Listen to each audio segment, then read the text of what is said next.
आज तक की पत्रकार जातिवादी ब्राह्मण अंजना ओम कश्यप कह रही है कि ईरान ने 66 अमेरिका दूतावास को बंधक बना दिया गया है, लेकिन यह बात सरासर गलत है। सन 1989 के अंदर अमेरिका एवं ईरान की जंग छिड़ गई थी, जिसमें एक राजतंत्र था।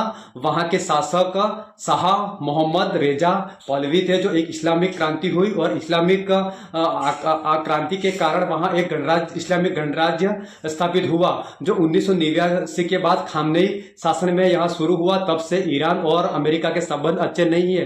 तो अमेरिका हर हमेशा ईरान पर कब्जा करना चाहता है और उस पर हुकूमत जताना चाहता है। ईरान उसे कबूल नहीं कर रहा। उसके अलावा भी अमेरिका के काफी खाड़ी देशों में उसके हवाई सैन्य अड्डे तैन्य है, लेकिन ईरान उसकी जांच में नहीं आ रहा है। लेकिन भारत के जातिवादी पत्रकार इस तरह से लोगों को गुमराह कर रहे हैं। टीवी भारत का सबसे नुकसान कर रही है, जिसमें जातिवादी पत्रकार बैठे हुए हैं। इसलिए नेशनल मीडिया के अंदर आज तक की पत्रकार जातिवादी ब्राह्मण अंजना ओम कश्यप कह रही है कि ईरान ने 66 अमेरिका दूतावास को बंधक बना दिया गया है, लेकिन यह बात सरासर गलत है।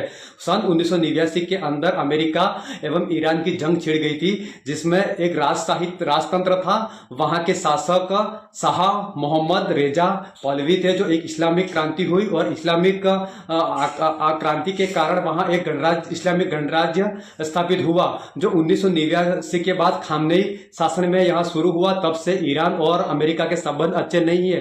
तो अमेरिका हर हमेशा ईरान पर कब्जा करना चाहता है और उस पर हुकूमत जताना चाहता है। ईरान उसे कबूल नहीं कर रहा। उसके अलावा भी अमेरिका के काफी खाड़ी देशों में उसके हवाई सैन्य अड्डे तैन्य है, लेकिन ईरान उसकी जांच में नहीं आ रहा है। लेकिन भारत के जातिवादी पत्रकार इस तरह से लोगों को गुमराह कर रहे हैं। टीवी भारत का सबसे नुकसान कर रही है, जिसमें जातिवादी पत्रकार बैठे हुए हैं। इसलिए नेशनल मीडिया के अंदर